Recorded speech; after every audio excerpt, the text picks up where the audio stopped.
Didier Michon, bonjour. Bonjour. Vous avez publié chez l'Harmattan du Barcarès aux Ardennes une correspondance entre un engagé volontaire et sa fiancée de juillet 1939 à décembre 1940. Alors pouvez-vous nous en dire un petit peu plus?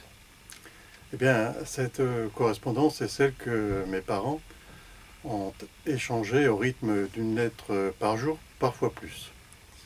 À cette époque, mon père est étudiant en médecine, il termine ses études, il doit passer son doctorat et à déclaration de guerre, il va s'engager dans ce qui va devenir le 21e régiment de marche des volontaires étrangers, car en fait il est étranger, il est de nationalité turque et il est israélite. Et à la fin du mois d'octobre, il partira au camp de Barcarès pour accomplir sa formation de légionnaire. Ma mère, quant à elle, est infirmière à l'hôpital Claude Bernard à Paris. Elle y loge et se rend chez ses parents à Dreux lors de ses repos. Ils se sont connus l'année précédente à l'hôpital Broca. Ils ont respectivement 27 et 23 ans. Alors, il y a fort longtemps, plus d'une vingtaine d'années, ma mère m'a montré cette correspondance. C'était dans un coffret, il y avait plus de 400 lettres, en me disant c'est notre courrier du cœur, à ton père et à moi, tu le transmettras à ceux que ça intéresse vraiment. Alors, pour que ça intéresse vraiment, et pour aller au-delà de la simple transcription des lettres, j'ai mûri mon projet et j'ai choisi de remettre les lettres dans leur contexte, c'est-à-dire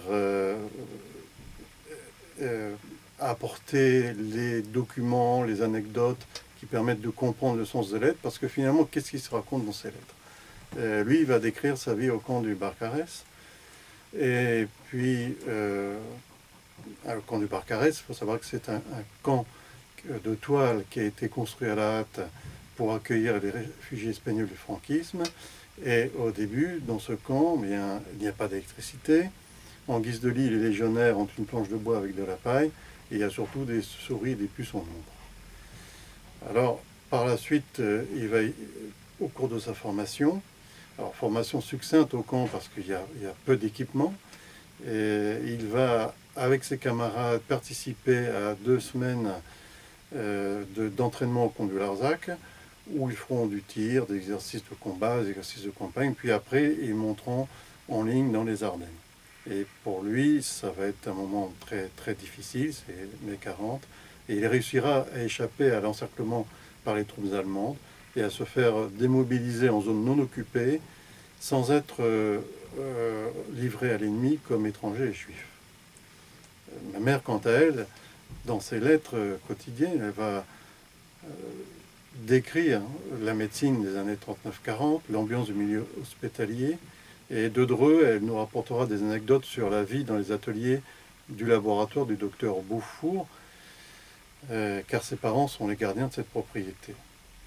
Alors, ces lettres sont intéressantes parce que, au-delà de l'histoire d'amour et de cette histoire de l'union de deux jeunes gens dans la tourmente des années 40, c'est une description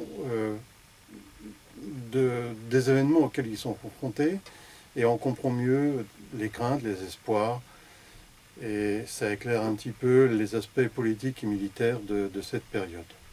Alors je dirais que ce livre s'adresse non seulement à l'historien, mais également à un public beaucoup plus large qui, quelque part, souhaiterait en savoir plus sur la vie de ses propres parents durant cette drôle de guerre.